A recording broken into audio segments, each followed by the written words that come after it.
पूर्णं पूर्णमदैव रूपमचलम् ज्ञानं च दिव्याम्बरम् आत्मं वै परमं परेश परितम् क्रिययोगमेवाच्युतम् सिद्धं सा सवितां सहेव परितम् गुञ्जन्ति मां दीर्घताम् व्यामोहं कर्तं परेश परितम् सिद्धाश्रमो वै नमः।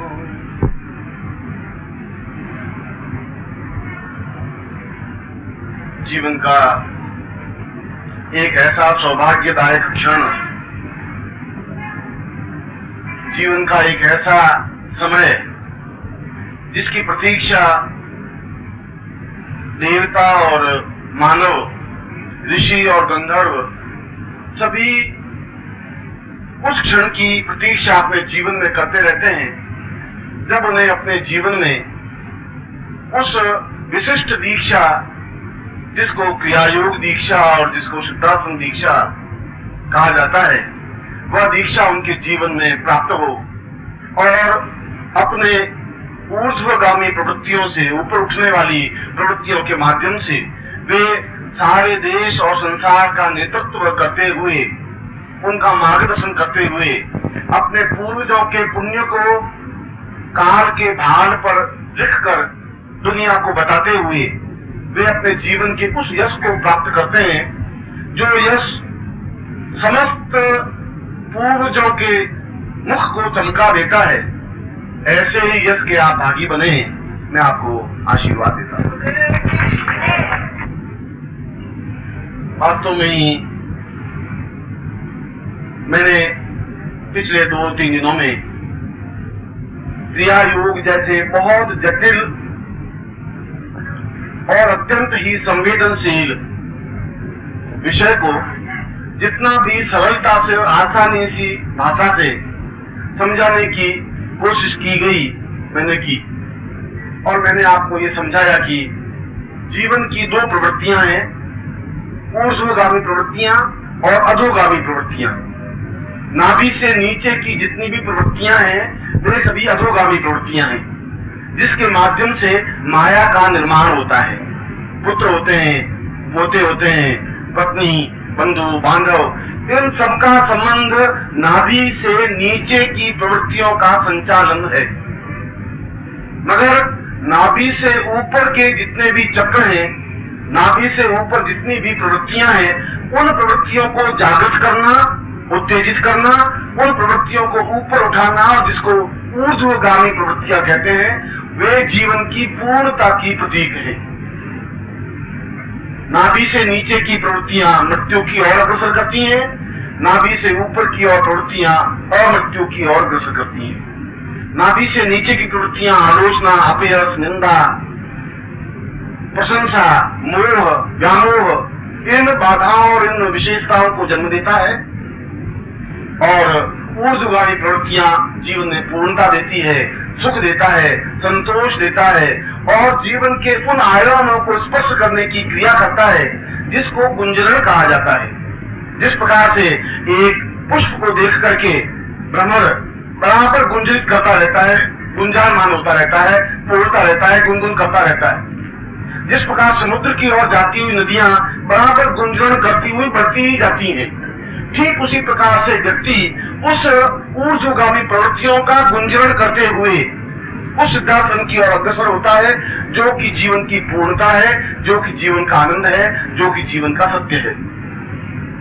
और मैंने कल के प्रवचन में मैंने आपको ये समझाया कि क्रिया योग को लाहिड़ी महाशय ने समझाने की कोशिश की, श्यामाचरण जी ने भी समझाने की कोशिश की, विशुद्धानंद जी ने भी समझाने की कोशिश की, मगर क्रिया योग स्वयं इतना अगाध विशाल समुद्र है कि जिसको 2 बाहों में बांधा ही नहीं जा सकता।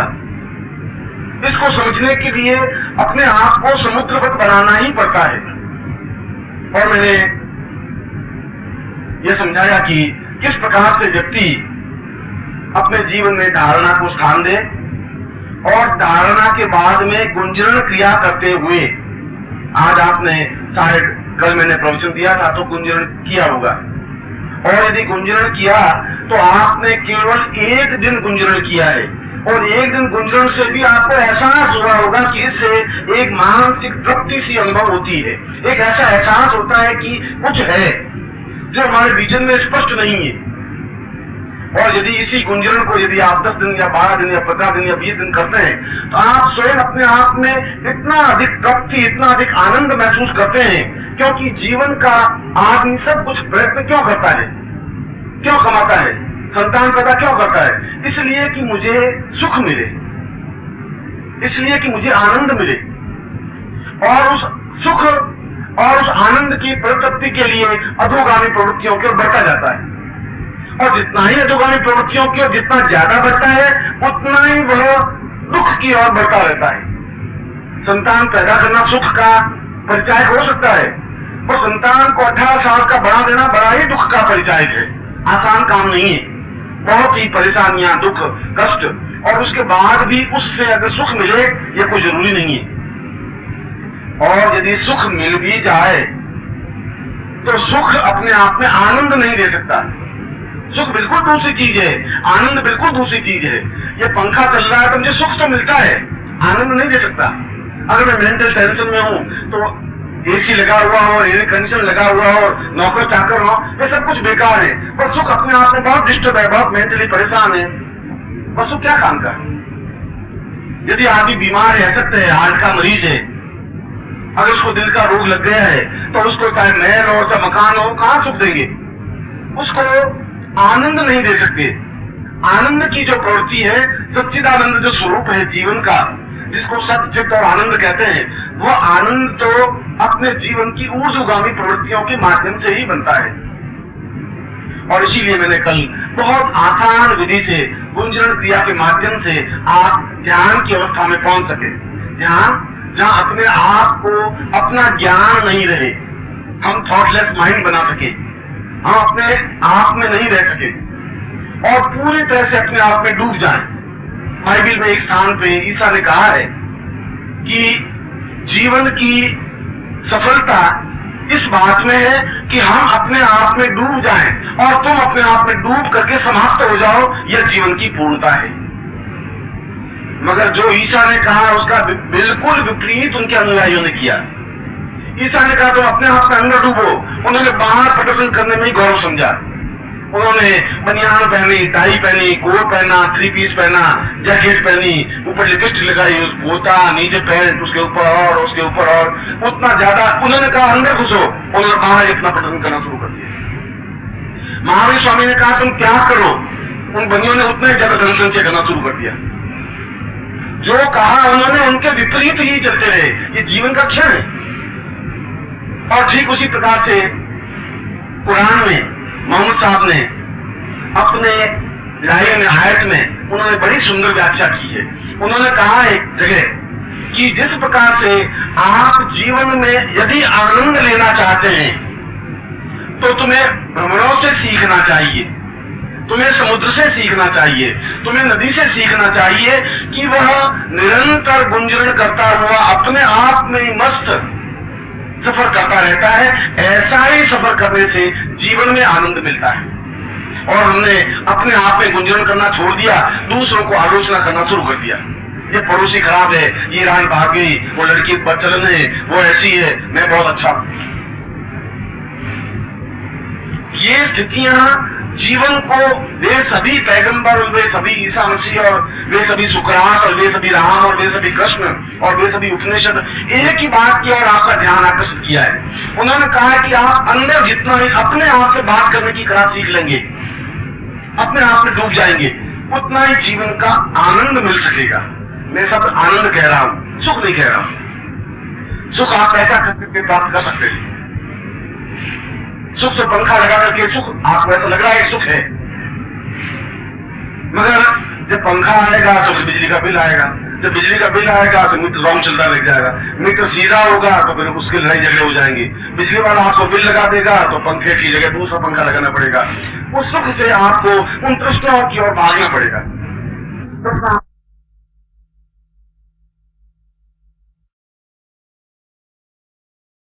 सुख से आपको उन तृष्णाओं की ओर भागना पड़ेगा।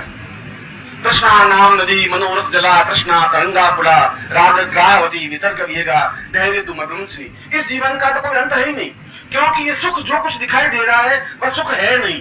अगर सुख होता तो जीवन में इतनी विसंगतियां, इतनी असंगतियां, इतनी समस्याएं, इतनी बाधाएं, इतनी अड़चने नहीं आती। इसीलिए अंदर डूब जाने की क्रिया को ध्यान कहते हैं, अंदर गुंजन करने की क्रिया को ध्यान कहते हैं, अपने आप को भूल जाने की क्रिया को ध्यान कहते हैं। जीवन के आनंद प्राप्ति का पहला पड़ाव ध्यान है। आनंद उसके बाद में है। जब चित्त और आनंद, पहले आप अपना जीवन सत्यमय बना सकें, उसके बाद आप अपने चित्त तक पहुंच सकें और उस चित्त को नियंत्रण कर सकें, और उसके बाद आनंद की प्राप्ति हो सकती है। और जीवन के सारे यदि हम देखें तो निश्चय ही ये जीवन आनंद की प्राप्ति के लिए भटक नहीं रहा है। हम प्रयत्न नहीं कर रहे हैं, हम प्रयत्न कर रहे हैं सुख की प्राप्ति के लिए। और सुख अपने आप में संतोष, आनंद, धैर्य, मधुरता, प्रेम अपने तो नहीं दे सकता है, क्योंकि हमने उन कड़ाओं को बुला दिया है। इसीलिए कल मैंने ध्यान की अवस्था को आपके सामने, क्रिया योग की उन एक्टिविटी को, उस प्रैक्टिकल स्थिति को समझाया।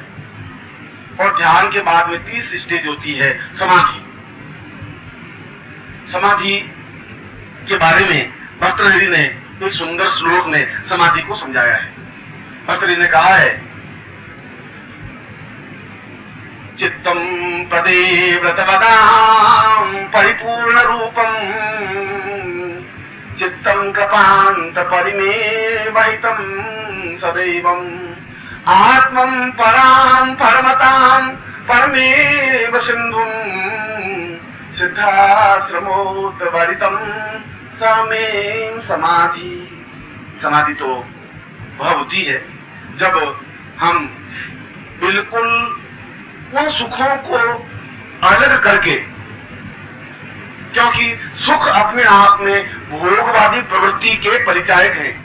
सुख से भोग पैदा होता है, भोग से रोग पैदा होता है, रोग से मृत्यु पैदा होती है। वो रास्ता बिल्कुल उस साइड का है। सुख को परे हटा करके हम प्रकृति से बातचीत करना सीखें।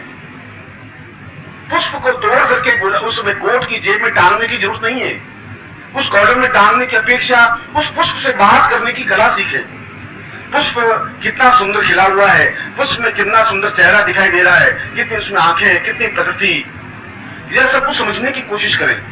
प्रकृति के बीच में घंटे 2 घंटे बैठ जाए तो अपने आप में बुला सकें। और उसके साथ ही चित्तम परे बतवताम, उस चित्त को पकड़ने की, जिस चित्त के माध्यम से, जिसको गुंजन क्रिया कहते हैं।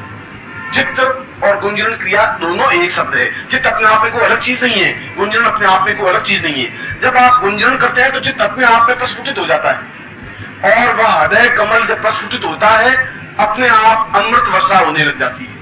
वह अमृत कुंड नाभि तले है, नाभि के मध्य में जो अमृत कुंड है, जिसके माध्यम से पूरा जीवन संचलित होता है, वह चित्त अपने आप में जो ही जागृत अवस्था में पहुंचता है, वह जागृति अवस्था का चित्त अपने आप में उस आनंददायक अमृत की बूंदे उस कुंड में प्रतप्त करता रहता है।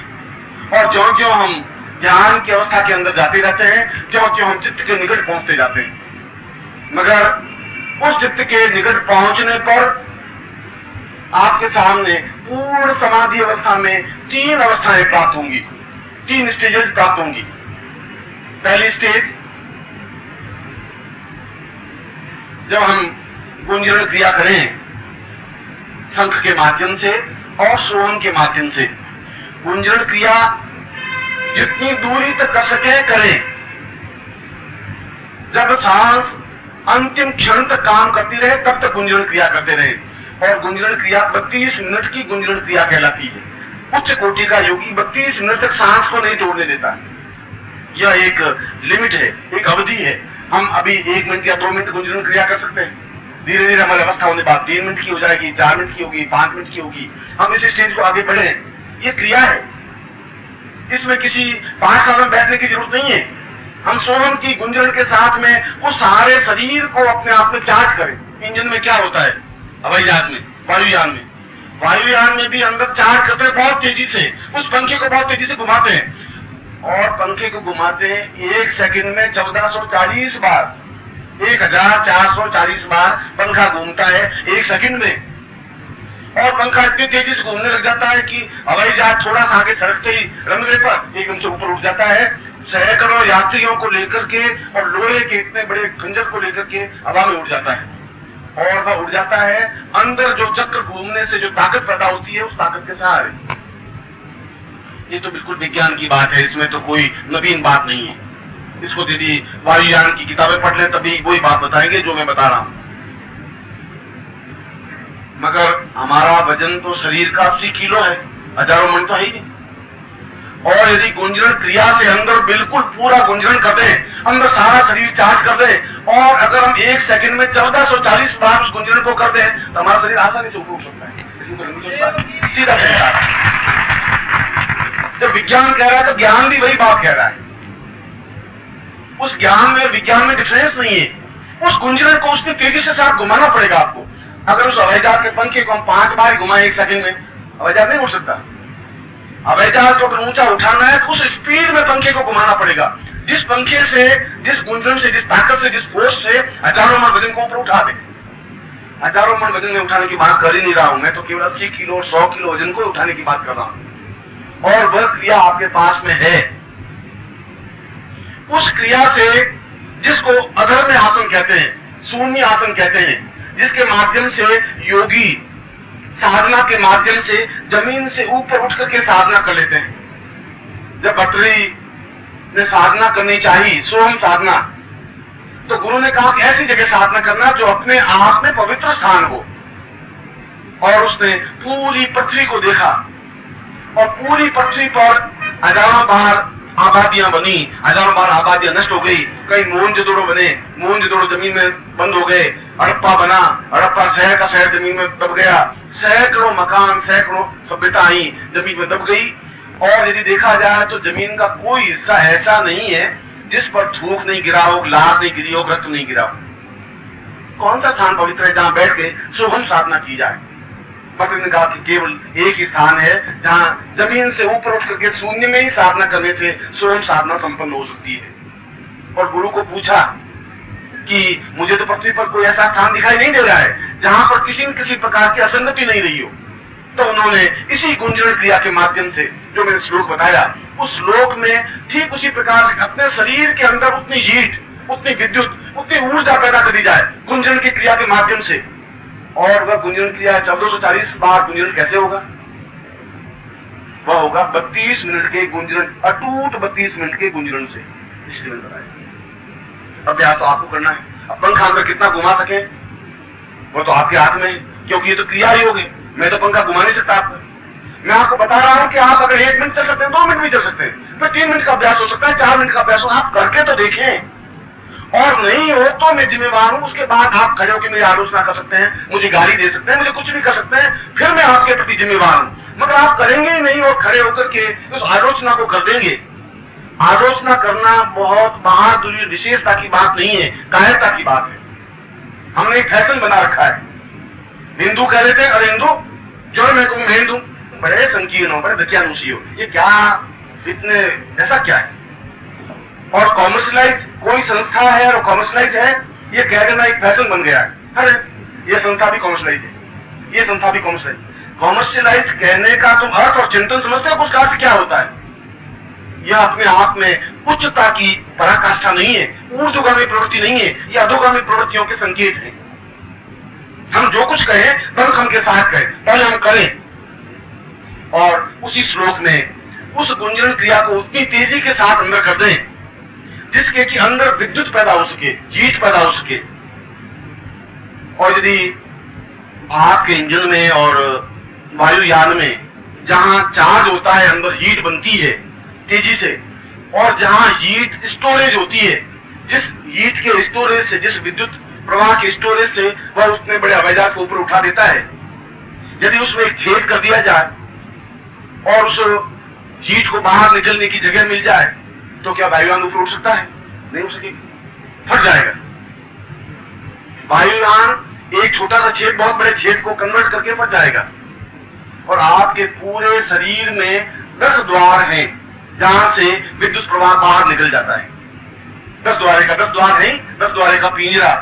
आपने अपने जीवन में किसी को मरते हुए आदमी को देखा नहीं, वह भी अपने आप में एक अनुभव है।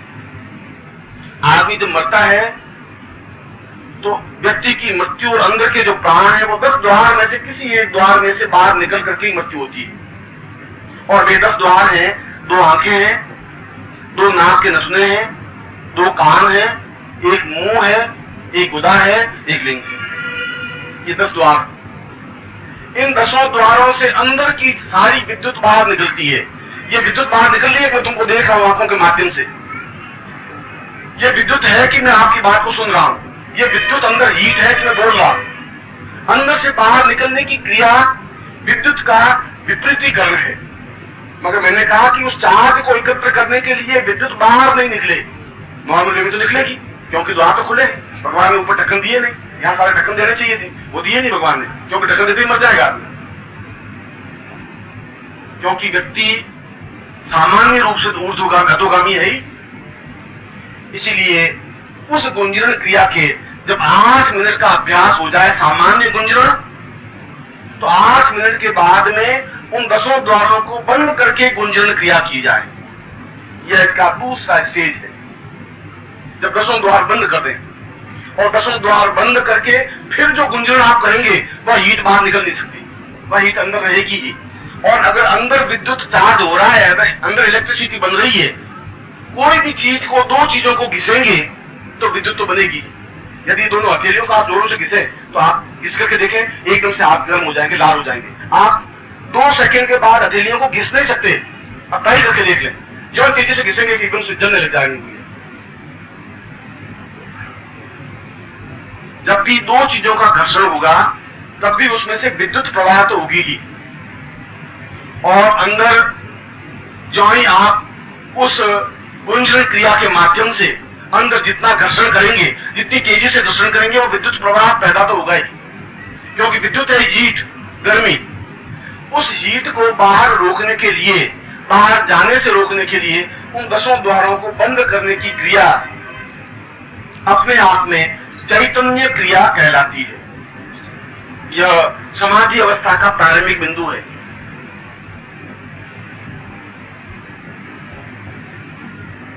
चैतन्य क्रिया कैसे की जाती है? चैतन्य का मतलब है अंदर के चित्त को, अंदर के सारे चक्रों को चैतन्य कर देना। कुंडली जागरण के लिए चक्र में जगने की जरूरत नहीं है। मूलाधार और स्वाधिष्ठान चक्र में एक एक चक्र पर जागने की जरूरत नहीं है। एक साथ पूरे चक्र जागृत हो जाएं। अन्यथा कुंडली जागरण का तो मतलब है कि पहले आप भस्त्रिका करें, फिर मूलाधार को जागृत करें, फिर आप स्वाधिष्ठान चक्र को जागृत करें, फिर आप आज्ञा चक्र को जागृत करें, नाह चक्र को जागृत करें। इसके बाद धीरे धीरे उस चक्र को बढ़े। और उसमें भी कई बार गड़बड़ियां हो जाती हैं। वह कुंडली जागरण की क्रिया थोड़ी सी भी रास्ता बदल देती है, आदमी का दिमाग बिल्कुल असंतुलित हो जाता है, बिल्कुल स्वस्थ वे में। मगर इस क्रिया के माध्यम से उन्होंने एक एक चक्र को जागृत नहीं, अंदर के सारे चक्र स्वतः जागृत हो जाए, जिसको पूर्ण कुंडलिनी जागृत कहते हैं या सहस्रार जागरण कहा जाता है। वह इस चैतन्य क्रिया के माध्यम से संभव है। संभव क्या इस क्रिया के माध्यम से ही होता है जिसमें किसी प्रकार का दोष नहीं है, जिसमें किसी प्रकार की न्यूनता नहीं है, जिसके माध्यम से कोई नुकसान नहीं हो सकता।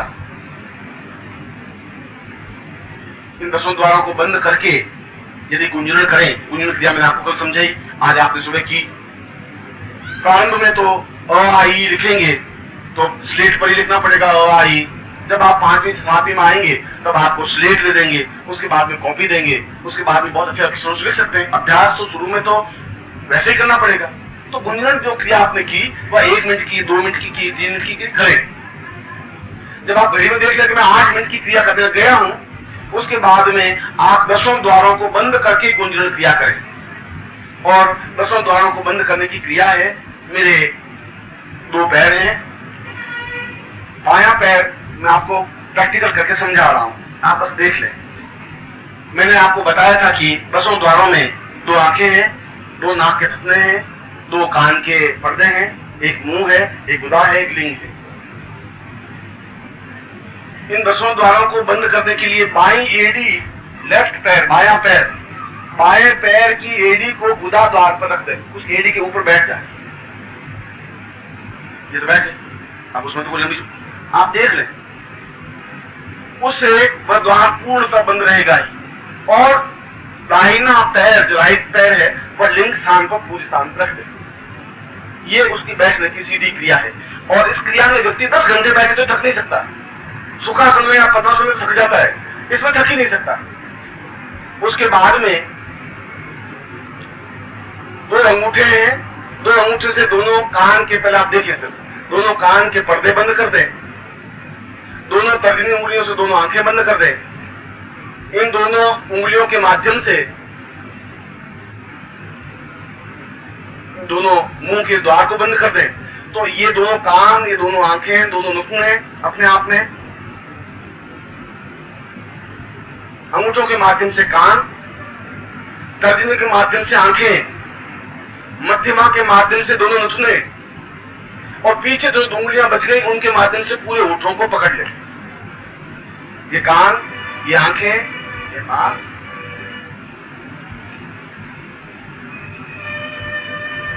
अब उसके बाद गुंजन क्रिया प्रारंभ करें, उसमें कोई लंबी चौड़ी बात नहीं। सोहम,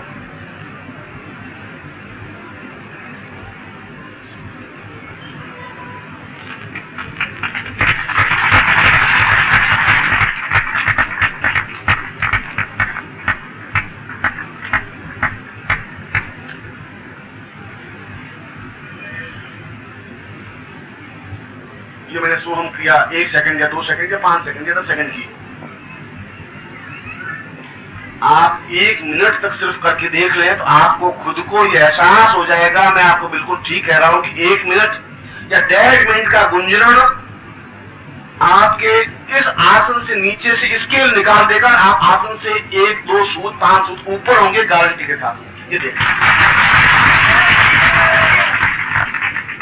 मैं बैठा हूं और मेरे नीचे से पूरी स्केल निकाल दे, स्केल जितनी, और कहीं टच नहीं हो रहा मेरे शरीर को और आसन के बीच में, तो आपको एहसास होगा कि निश्चित रूप से हीट बन रही है, जिसके माध्यम से ऊपर उठ रहे हैं।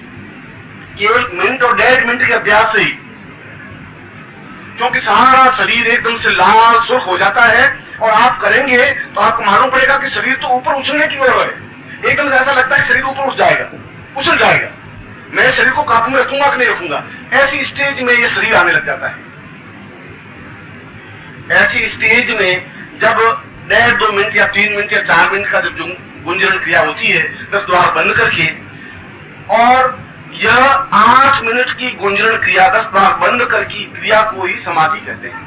पूर्ण रूप से समाधि लग जाती है, उस शरीर को पूर्ण शून्यवत बनाते हुए उस जमीन से ऊपर उठ करके, इसको समाधि क्रिया कहते हैं। क्योंकि समाधि क्रिया में अंदर के सारे चक्र जागरण होने चाहिए। समस्तम वही पूर्व स आद्य स समाधि।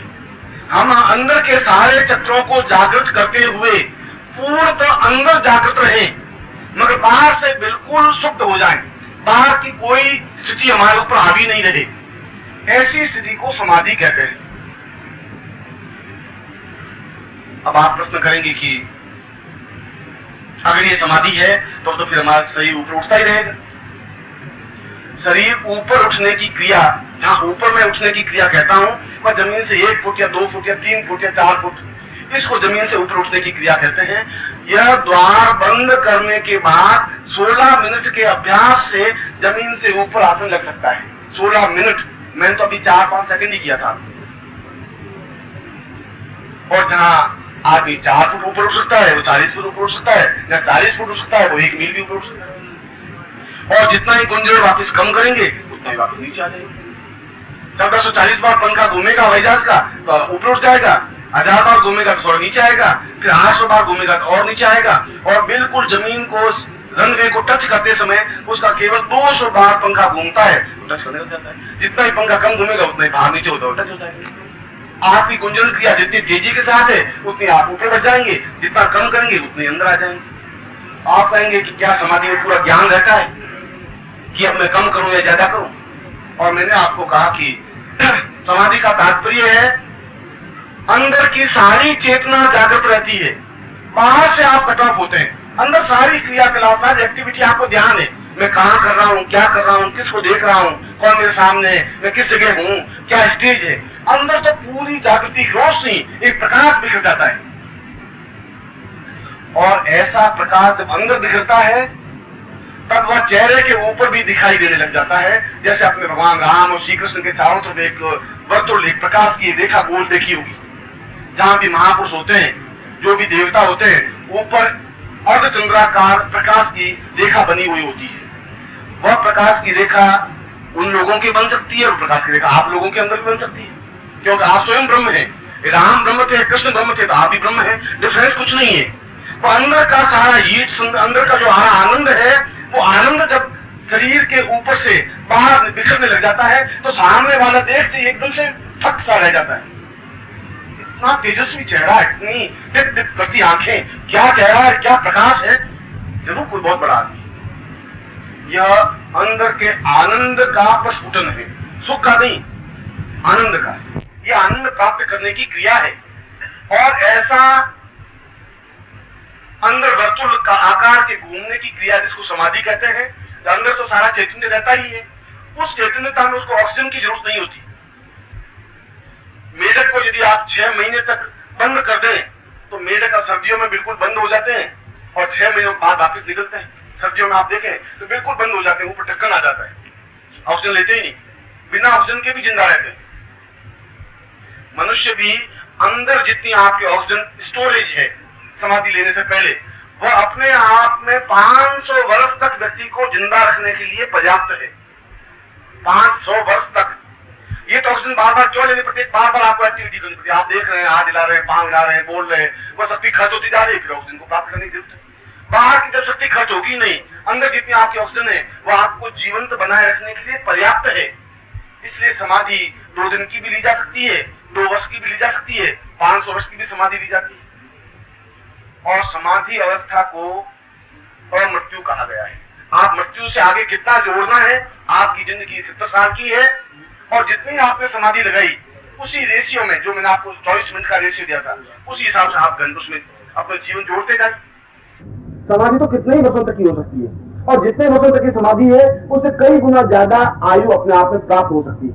सारे शरीर की चैतन्यता प्राप्त करने के लिए, अंदर के सारे तत्वों को जागरण करने के लिए, मूलाधार से सहस्रार तक जागृत करके और अंदर के अमृत तत्व को उस नाभि में एकत्र करने के लिए यह क्रिया, जिसको चैतन्य क्रिया कहा गया है, और जिस चैतन्य क्रिया के माध्यम से अंदर का गुंजन निरंतर प्रवहित रहे, जिसके वजह से वह शून्य समाधि लगा सके, जमीन से ऊपर उठ करके समाधिस्थ हो सके, जिसके प्रकाश का बिंब उसके चेहरे के चारों ओर बन सके।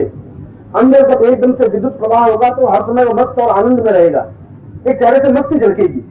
अब भगवान कृष्ण की आंखों में कभी उदासी और खिन्नता नहीं देखी होगी, एक मस्ती है। जब भी आंखों देखते हैं बिल्कुल नवीनता दिखाई देती है, अंदर का प्रवाह है। वही प्रवाह जीवन में प्राप्त हो सके, इसी जीवन की प्राप्त होने की क्रिया को समाधि कहते हैं। यह समाधि का बेस है। ये समाधि सीधा साधा, इसमें कोई लंबी चौड़ी 1.25 लाख, 5 लाख, 25 लाख मंत्र जाप करना और नदी में खड़े होकर के मंत्र जाप करना, ऐसा कहीं कुछ है नहीं। सीधी साधी एक्टिविटी है, सीधी साधी क्रिया है। क्रिया आप ही करेंगे, आनंद आपको प्राप्त करना है। जीवन में अगर पूर्णता प्राप्त करनी तो आपको करनी है। मैं आपको रास्ता दिखा सकता हूं। घोड़े को मैं लगाम पकड़ के तालाब के किनारे ला सकता हूं, उसको कह सकता हूं भाई घोड़े ये पानी बहुत स्वच्छ है, तू पिएगा तो प्यास बुझ जाएगी, और घोड़ा पानी पिए नहीं, फिर लगाम खेलते देख ले पानी स्वच्छ है, प्यास बुझेगी, बाबू करते रहे, घर जाने के बाद में सब कुछ भूल जाए। फिर प्यास से नहीं मारेंगे, गुरु जी बहुत दुखी, बहुत क्या करेंगे। अरे मैंने तुम्हें समझाया था, इतना 3 मिनट गला बार बार, गुरु जी वो तो सब ठीक ठाक है, मगर आप अब ये बताइए कि मेरे व्यापार चलाने दिन क्या, उसका मैं क्या करूं। ये तो आपकी अधोगामी प्रवृत्तियां हैं जिसका फल आप भुगते हैं, उसका मैं तो कुछ कर नहीं सकता।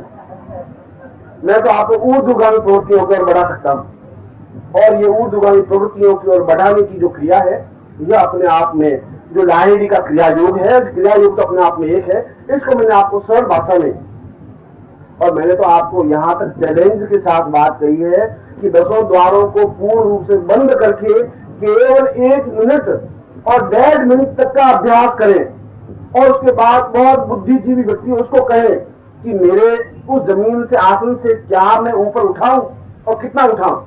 यदि वो ये कहते कि निश्चित रूप से आप 1-2 सूत, मैं 1-2 फुट नहीं कह रहा हूं, मगर यदि इतना भी अगर जमीन से ऊपर उठ सकता है आदमी तो फिर बहुत कुछ ऊपर उठ सकता है। अगर देवची के ढक्कन से, अगर कीलों के ढक्कन दूर होने से उसको ज्ञान आ सकता है तो हजारों मन डब्बों को फेंक के इंजन ले गया, उसके आगे की क्रिया है।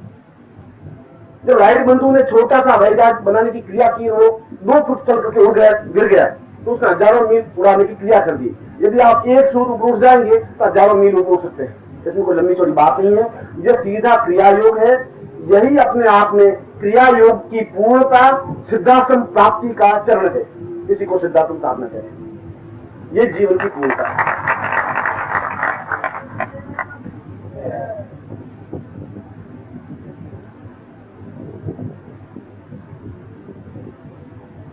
कल मैंने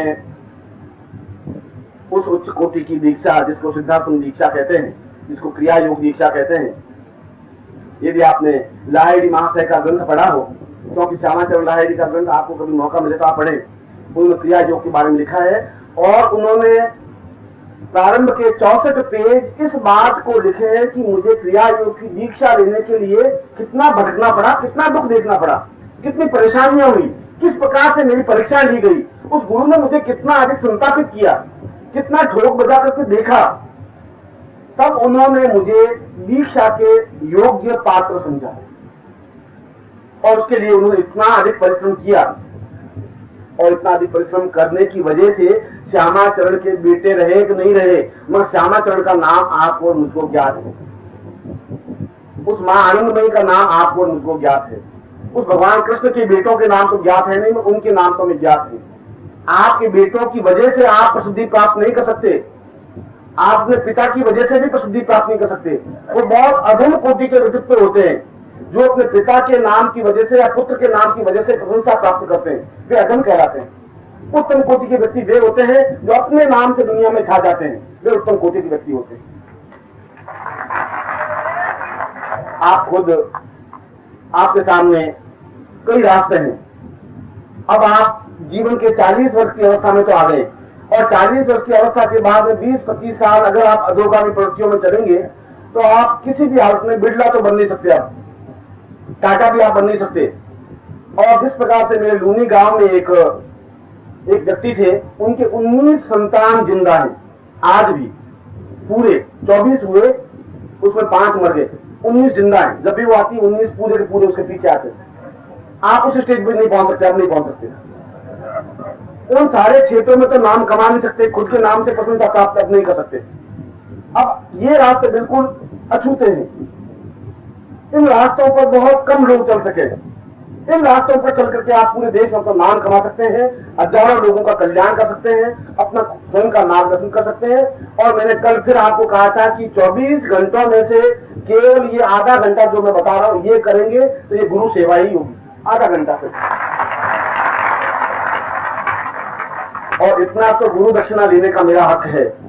मैं गुरु दक्षिणा के रूप में आपसे न धोती चाहता हूं, न कुर्ता चाहता हूं, न 1.25 रुपया चाहता हूं, न 5 रुपए चाहता हूं। मैं तो आपसे गुरु दक्षिणा के रूप में ये चाहता हूं कि नित्य आधा घंटा क्रिया योग में अभ्यास करें, यही मेरी गुरु दक्षिणा है, यही अपना। अब मैं आपको उस उत्तरार्ध की दीक्षा दे रहा हूं, उस क्रिया योग की जो अपने आप में ही अत्यंत ही अद्वितीय है। और जैसा कि मैंने बताया कि क्रिया योग का पूरा तथ्य समझाने पर ही उत्तरार्ध दीक्षा दी जाती है। पूर्वार्ध में जितना समझाया, जितना क्रिया समझाने के बाद में पूर्वार्ध दीक्षा दी जाती है। पूर्वार्ध दीक्षा देने के बाद ही ये क्रिया समझानी चाहिए शिष्य को, ये गुरु की कर्तव्य है। इस चीज को समझाने के बाद ही उत्तरार्ध की क्रिया दी जाती है। इसीलिए मैंने उस प्रवचन में पहले चीज को आपके सामने रखा, समझाया कि समाधि अवस्था कैसे प्राप्त की जा सकती है और शून्य आसन कैसे स्थापित किया जा सकता है। और उस शून्य आसन से उस नभ में, उस व्यामोह में घूम करके हजारों करोड़ों मील जाकर के देख सकते हैं, उतर सकते हैं, सहज शरीर जानने की क्रिया कौन सी है, उसको समझाने पर ही उत्तरार्ध दीक्षा दी जाती है। इसीलिए मैं आपको उत्तरार्ध दीक्षा का पात्र समझ रहा हूं और मैं आपको उत्तरार्ध दीक्षा दे रहा हूं।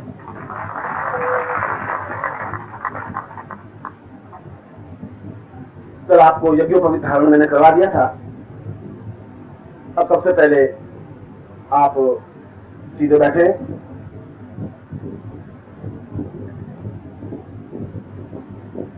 और पहले ओंकार की 3 बार ध्वनि करेंगे, जिससे कि उस वातावरण को हम अपने अनुकूल बना सकें। अनुकूल बनाने का मतलब है बाहरी वातावरण के जो प्रभाव हम पर व्याप्त हो रहे हैं और होते ही रहते हैं, वो आवाजें बराबर आघात करती रहती हैं, और वे आवाजें छल कपट झूठ असत्य की हैं, मधुरता की तो कोई आवाजें होंगी नहीं। उस गुंजन, उस ओंकार की ध्वनि से आप मेरे साथ पूर्ण मनोयोग पूर्वक और सीधा मेरुदंड रखेंगे तो ज्यादा गुंजन कर सकेंगे।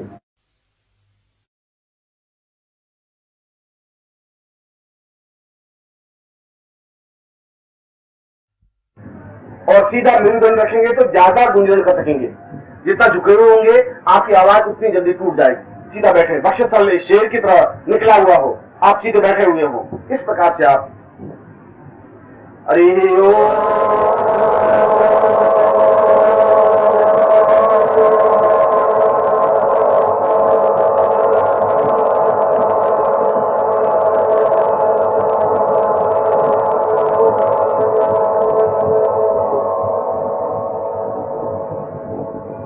हरि ओम।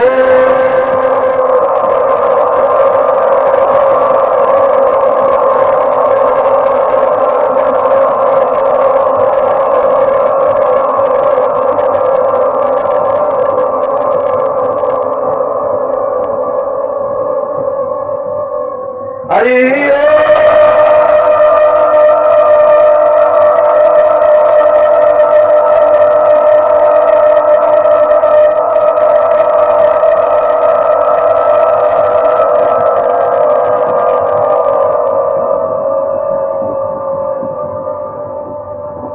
स्वपराब्रह्मं सपूर्वतं सां दिशदिशायां पूर्वो आग्नेयां सां दक्षिणे वायव्यां नैऋत्ये समस्तसां दिग्बन्धं स्थापितं सां ऊर्ध्वं स्थापितं सां निधि नवदुर्गायां स्थापितां तां रक्ष रक्ष मांति समस्त आयुतं सं मम समस्त शरीर आबद्ध तां पूर्वं क्रमेण। अब दाहिने हाथ जहां मैं सिर पे लगाऊं, आप अपने दाहिने हाथ से शरीर को आबद्ध करें, जिससे कि बाहरी प्रभाव नुकसान नहीं हो। ओम पूर्वां तां पूर्वतां सां निधि शिरो सां आबद्धं सां शिरनुलादेवां पूर्वतां सां दिगोति पूर्वातां तत्रादो नेत्रं नासिकायां तां नाम पूर्वा सां नेत्रो तां पूर्वतीं विवन्दं तां पूर्वति तत्रादो नासिकायां सा रक्ष रक्ष कपालिनीं सां शान्ति वां व्यां तां थे कपालिनी भैरवी भद्राक्षी तां पूर्वा तां सीधा आबद्ध रक्षतां रक्षमामौति तां दीवायां सं कात्यायनी सां दीवायां शान्ति पूर्वा सां सीधे वक्षस्थलो यां इमः रक्ष यक्षमां पूर्वतां सां सी तां वायु सां पूर्वा सां सीधा उदरी तां पूर्णतां सां रक्षमांति भैरवी भवानी कां कपालिनी काली कालीं सां दक्षिण कालिकां मांसि तत्रादु नाभेन सां ब्रह्मं सां देवानां रक्षः तां पूर्वसां श्रीरस्ते पूर्वा सां निवाति तां गंगाभ्यां पतां वां दीर्घायां सां सदाति तां यक्ष कुबेरायां सां रक्ष तां पादरु सां पूर्वसितं भाव्यां बलमंत्री अमंगोस्तामुति समस्त शरीरं आबद्ध कील मम समस्तां तां पूर्वं तुभ्यं संपर्कते। यह जो मैं आबद्ध क्रिया करवाई है, इसको अब आपको बार बार करने की जरूरत नहीं है। दीक्षा का तात्पर्य कि मैं पूरे जीवन के लिए आपके शरीर को आबद्ध कर रहा हूं, जिससे बाहरी कोई प्रभाव आप पे हावी नहीं हो सकेगा, ये बोलना पड़ेगा। अब उसके बाद में आप सिर की चोटी की गांठ लगाएं। ओम मान स्तोकित वे मान आर्की मानो गोकु मानो अश्वे कुक मानो वीरांद्रवामिनो वज्रे अग्निंता संधवामे स्वस्तेन तिलकम कृत्वा तिलक करिए।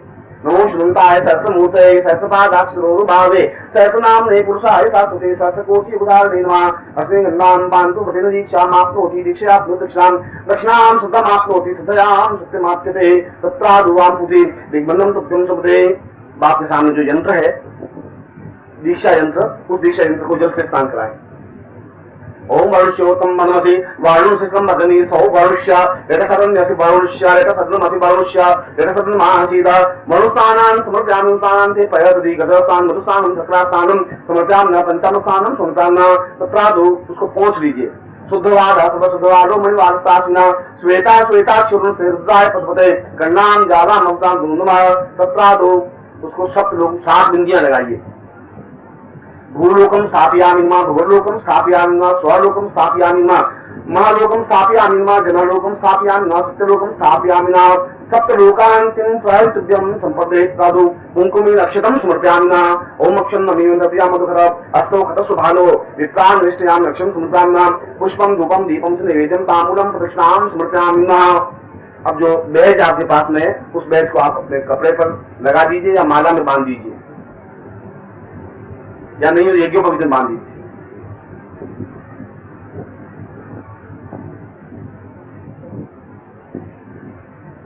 अब उस यंत्र को बाएं हाथ में थोड़े चावल रखिए, उस चावल के ऊपर यंत्र रखिए और दूसरे हाथ उसको संकुचित करिए, बंद करिए।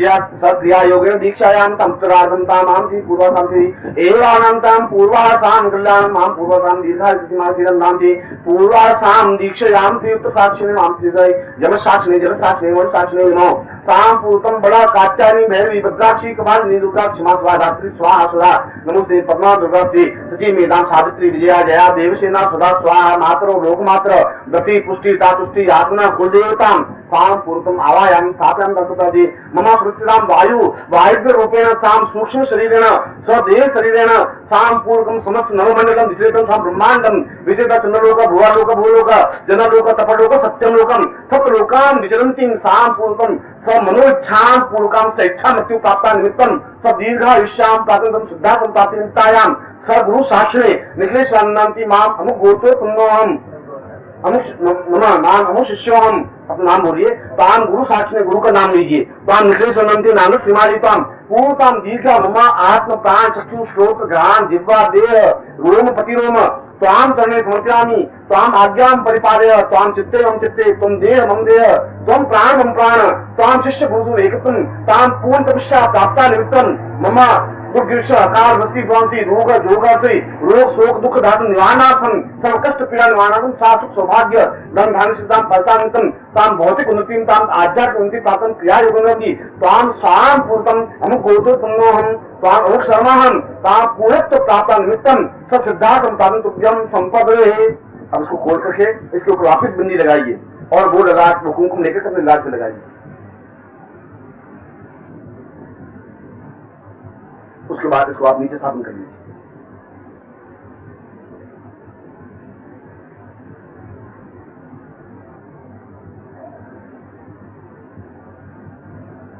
अब मैं आपको दीक्षा दे रहा हूं, उस सिद्धार्थम दीक्षा या जिसको शून्य साधना दीक्षा या ब्रह्मांड वितरण दीक्षा, जैसा कि गायत्री मंत्र में आप देखा होगा कि भू भुव स्व महा जन तप लोक और सत्यम, इन सातों लोकों में समस्त ब्रह्मांड व्याप्त हो जाता है। आप इस साधना के माध्यम से, इस दीक्षा के माध्यम से सातों लोकों में कहीं पर भी विचरण कर सकें, जिससे कि आपके शरीर को आबद्ध होने की वजह से कहीं किसी प्रकार की तकलीफ नहीं हो सके, न ग्रह भूत प्रकार न बाहर किसी प्रकार के आक्रमण को आपके ऊपर प्रभाव व्याप्त हो सके। आप अपने आप में पूर्ण शरीर को सुरक्षित रखते हुए इन सप्त लोकों में और समस्त ब्रह्मांड में अपने इसी शरीर के माध्यम से विचरण करते हुए उन लोगों को देख सके, उस जीवन को प्राप्त कर सके और जीवन का आनंद प्राप्त कर सके, उसी के पूर्व आप सिद्धाश्रम का ध्यान करेंगे। बिल्कुल जैसा कि मैंने बताया था, जिस प्रकार से दोनों उंगलियों को इस प्रकार से घुमा करके और सोहम बीज मंत्र के माध्यम से ये दोनों हथेलियों को यहाँ रखते हुए, और आप मेरे साथ बोलेंगे ओम सोहम।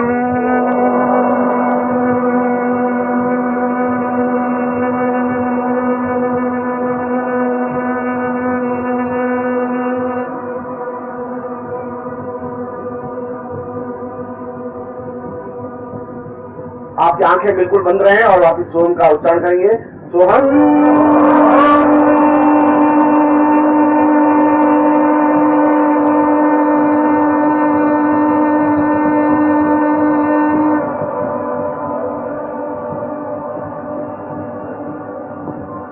उच्चारण करते समय अंदर हम का पूरा विस्फोट करें, जोर से अंदर विस्फोट होना चाहिए, होश नहीं करना चाहिए। सोहम।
स्वाहम् एवं मां तत्रादु मां पूर्वतां दीर्घायुनि पूर्वाहासां सिद्धार्थम दर्शनम प्रत्यक्षम साम क्रियायाम करो। तो अब के बाद में आप एक बार और वापस सोहम की गुंजन करके केवल एक बार बिल्कुल निश्चल भाव से बैठ जाए। उसके बाद में जो भी आपके सामने हिमालय दिखाई दे, बर्फ दिखाई दे, जो पेड़ दिखाई दे, जो पौधे दिखाई दे, जो कुछ आपको दिखाई दे, उसके बाद में आप पीसफुली केवल 2 मिनट 3 मिनट जब तक मेरे ओम की ध्वनि नहीं हो तब तक पूर्ण शांत रहें। किसी प्रकार की आवाज नहीं आनी चाहिए।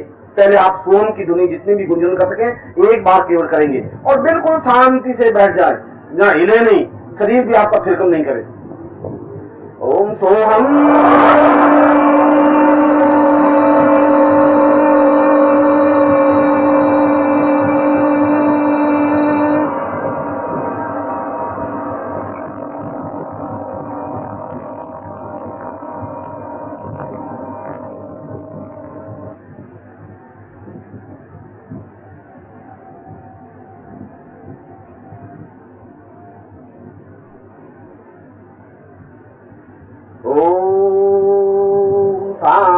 शांति सुखांति तां पूर्वकं सुता संदर्शनं प्रतिशंतां मम अंतरं तां पूर्वतां शां दीर्घायुष्यान्ति मम शिष्यत्वं संजोतु नगरे तां पूर्वतिम् आसन्ति पूर्वासां शिष्यत्वं तां तुभ्यं संपद्ये।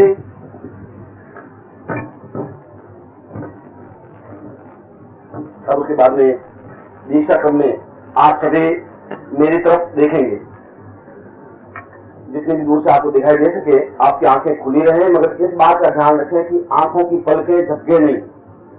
झपकने का मतलब है कि वह उतना ही आप चार्ज हो पाएंगे, उतनी दीक्षा प्राप्त कर पाएंगे। जो आंख झपकी उससे पहले पहले जितने भी आपकी, इसलिए आपके पास जल हो उस जल से अपनी आंखों को थोड़ा धो ले, थोड़ा सा उसके ऊपर जल लगा दे तो आंखें थोड़ी ठंडी हो जाएंगी, जिससे कि उस हीट को कम करके और पहुंच करके फिर आप उसको देख सकते।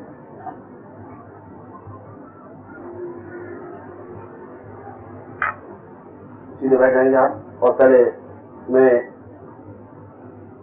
पूर्ण मंत्रों के साथ में आपको विद्युत प्रवाह करूंगा, मंत्र विद्युत प्रवाह, उसके बाद में नेत्र विद्युत प्रवाह करूंगा।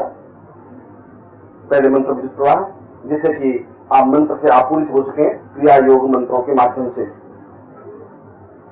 इसलिए आप सीधे बैठेंगे और देखेंगे, निष्कंप भाव से आप हिलेंगे नहीं, न आपके शरीर का कोई अंग हिले, केवल आपकी आंखें भी हिले नहीं, आंख खुली हो मेरी तरफ देखें। इसको केवल पहले मैं मंत्र ही उच्चारण करूंगा, उसके बाद में मैं मंत्र उच्चारण करने के बंद करने के बाद में मैं केवल आपको नेत्रों के माध्यम से, जिसको शक्तिपात, सामान्य शक्तिपात कहते हैं, क्रिया योग शक्तिपात, वह मैं दूसरी बार शक्तिपात करूंगा। पहले मंत्र आप उठ करता हूं।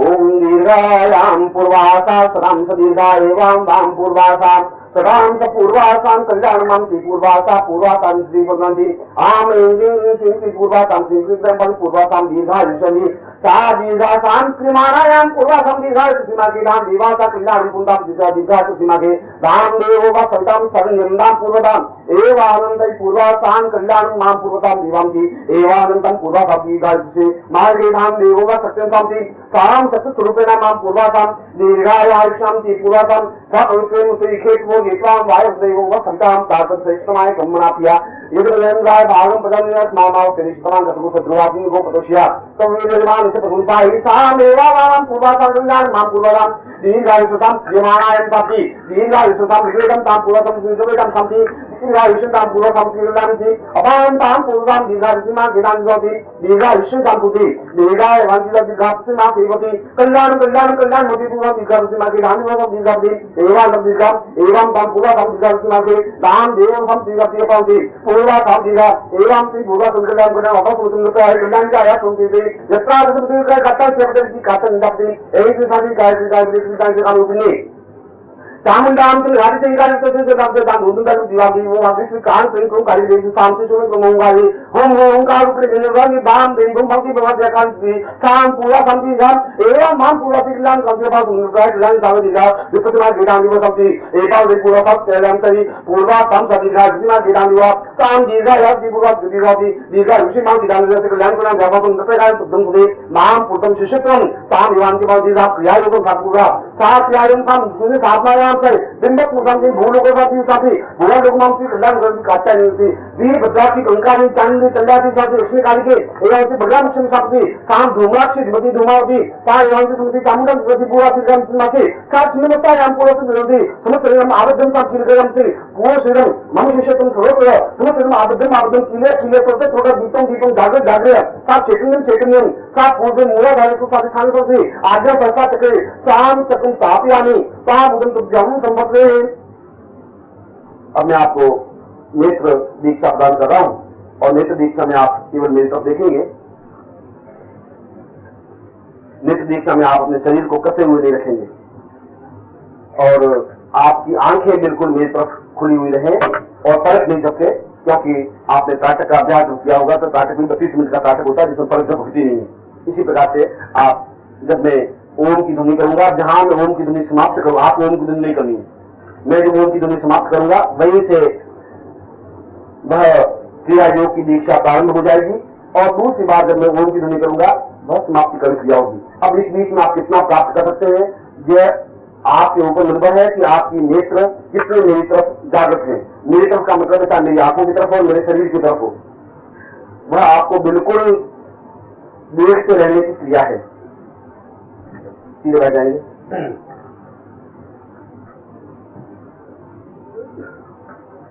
पहले मैं ऋषियों को आह्वान कर रहा हूं जैसे कि आप जैसे समर्थ और योग्य शिष्यों को वे अपनी आंखों से देख सके कि उनके शिष्य किस प्रकार से उच्च कोटि की साधना में प्रवृत्त हो रहे हैं। क्रिया योग जैसी साधना में भाग लेते हुए वे अपने गुरुओं के मुख को उज्जवल कर ही रहे, अपने पूर्वजों के भी मुख को उज्जवल करने की क्रिया में है। दीर्घम बताम पूर्णमदैव रूपम गुरुत्वै सदाम पूर्णमदैव तुल्यम सिद्धाश्रमोवाम वरितम प्रमेयम आवाहयामि परमं प्रणम्यम। दीर्घम बताम साम शरणं प्रपद्ये ऋषयश्च मुनयः कीर्तं वदामि आवाहयामि वरदां परेशं शरण्यं शरण्यं शरण्यं शरण्यं। य पापो य क्रोधो न लोभो न मोहो न ज्ञानं न चिन्तं न वीर्यं वदेयम् सदाहं शरण्यं सदाहं शरण्यं गुरुर्वै शरण्यं न आत्मो वतां पूर्वमदेव तुल्यं न ज्ञानं न पूर्वो न मन्त्रं न यन्त्रं न योगो न चिन्तो न पूर्वं सदेहं गुरुर्वै शरण्यं तां सिद्धासनायां समस्त गुरुवे आवायामि तां शिशुत्वं च दधयामि तां पूर्वम् आशीर्वादात्मकं स क्रियायोगेन स पूर्णत्वं प्राप्ता निमित्तं सदुदे कृत्यं संपदे। अब मैं आपको दीक्षा दे रहा हूं और मैं केवल 5 सेकंड या 10 सेकंड ही यह दीक्षा दूंगा और अपने आप में काफी है। इसलिए आप निष्कंप रहें और नेत्र खुले हों और मेरे आंखों से आपकी टकराहट को दो। मैं सब तरफ देखूंगा 10 मिनट के चक्र की वजह से आप देख पाएंगे सर। अब आप नहीं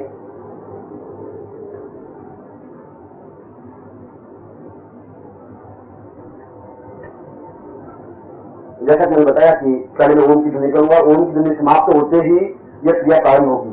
दूसरी ओम की ध्वनि प्रारंभ होने का मतलब है क्रिया समाप्त हुई। हरि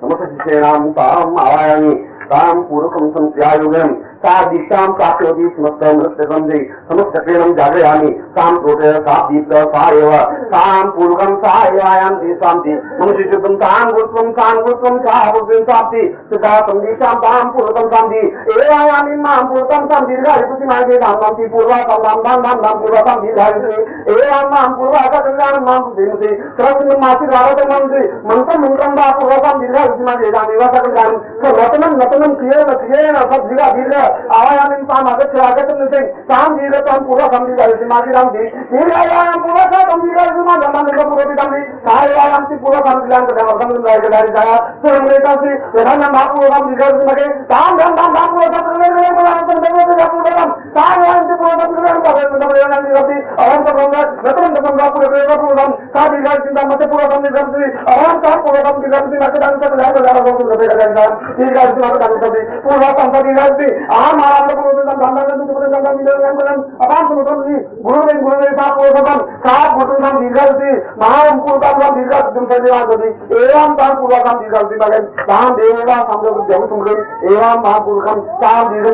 गुरुवे ताम पुरुषम तुभ्यम संपदे वायामि पुरुषम तुभ्यम संपदे ओम देव शांति परिषदे शांति पृथ्वी शांति आप शांति लोकदय शांति वनस्पतय शांति विषेदा शांति ब्रह्म शांति सर्वभूम शांति शांति देव शांति कामाम शांति देवी सशरीरम नतुलम सात्विमान शांति सचैतन्यम स जागृय सात्रोदय सा दीप्त स आपित स प्रदीप्त स उदित सा एवं संतुति एवं अंति पुरुषम दीर्घायु सीमा के दाम तुभ्यम सुधि एवं श्री संश्रेष्ठानंदान चिंताम साम पूर्वकाम नमो शिष्यत्वम साम एवं जंति माम चैतन्यम संजागृत शांति विस्फोट कय शांति समस्त शरीरम का महाजन तथा लोक सत्यम स ब्रह्मांडम साम पूर्णतम दाम तुभ्यम एवं माम पुरुषम सा आवायामि आगत्य महामंदिरे स्थापयम सा चैतन्यम सा पूर्वकम श्रीराम गांधी अभावतम उपाय कल्याणया तुभ्यम समदीना सिद्धि एवं तुभ्यम संपद एवं श्रीपूर्णम तुभ्यम संपद एवं ताम पूर्णम तुभ्यम संपद नाम जीवम आवायामि आगत्य मंदिरे पूर्णतम तुभ्यम संपद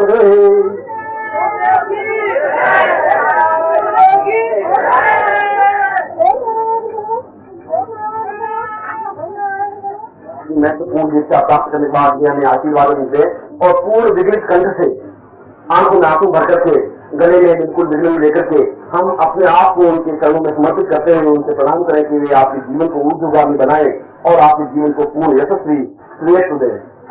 और मैं उन 5 श्लोकों का उच्चार कर रहा हूँ जो अपने आप में पूर्ण विगलित कंठ से हम अपने आप को उनके चरणों में समर्पित कर सकें। गुरुर्गदायं सिद्धार्थमोऽयं गुरुर्वै पूर्वं प्रदीप्तम्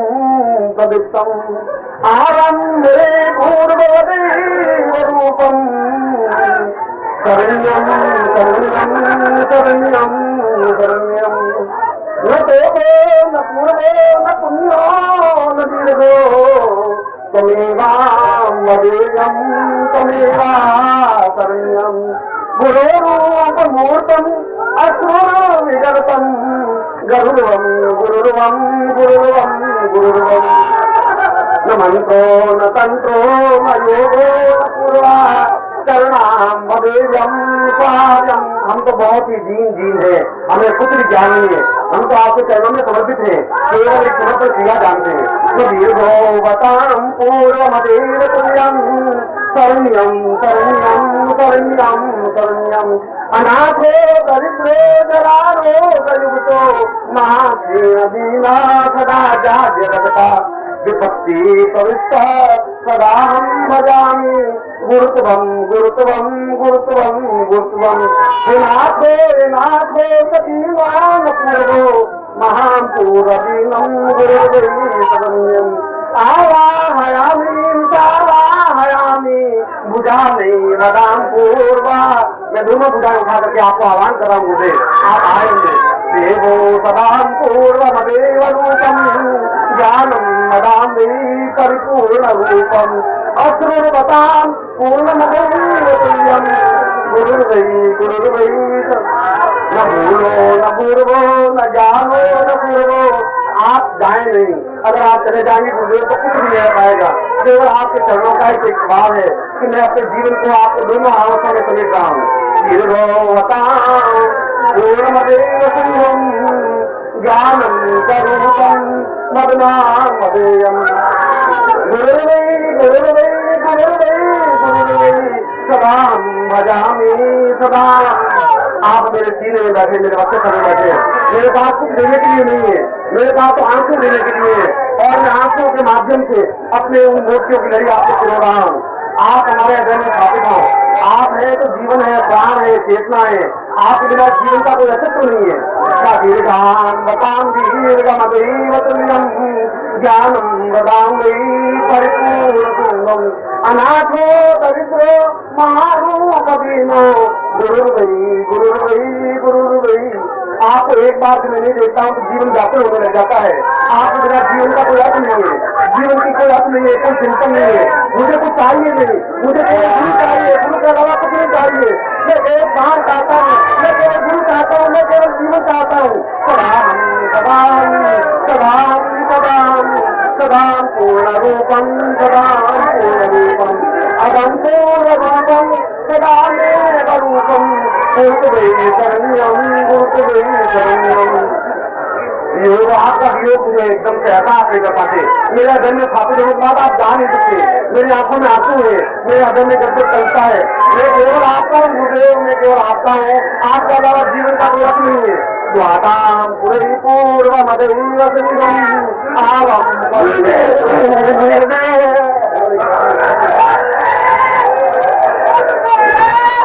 राम पूर्ण रूपं मदेवं सदेवं शरण्यं शरण्यं शरण्यं सदेवं आहं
आप बैठो, आराम से करोगे।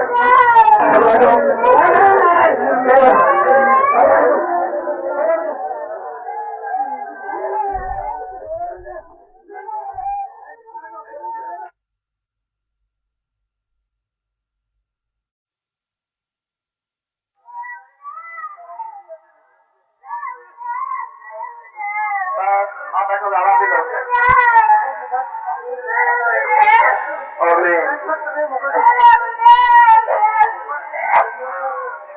अपने आप को गुरुदेव के चरणों में कुछ क्रियायोग के अनंतर जो समर्पण चिंतन होता है, मैं उस समर्पण चिंतन को स्पष्ट कर रहा हूँ। आप भागो बताओ गुरु परिचयम सदा हम परेशान गुरु स्वरूपम आगोन्दतां दक्षमणीव रूपं गुरुत्वं प्रणम्यं गुरुत्वं प्रणम्यं अदयं प्रणम्यं मनसा प्रणम्यं चेतं प्रणम्यं सदेहं प्रणम्यं आगोन्दतां पूर्णमदैव रूपं गुरुस्वरूपम। आप मुझे समर्पित कर दीजिए, अपने आप लीन कर दीजिए गुरुदेव। मैं इस संसार में दुख भरे जीवन में मैं रहना नहीं चाहता। ये दुख अपने आप में मैं भोग नहीं सकता, इस सुख में और इस प्रकार से माया मोह में, जिस प्रकार से मधुमक्खी की छत्ती में उस मधुमक्खी तड़पती रहती, मैं तड़पना नहीं चाहता।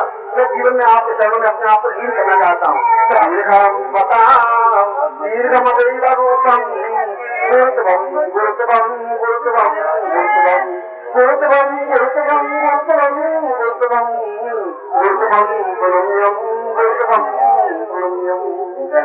मैं अपने जीवन को पूर्ण रूप से आपके चरणों में लीन करता हुआ मैं चाहता हूँ कि मेरा सारा जीवन आपके चरणों में व्यतीत हो जाए।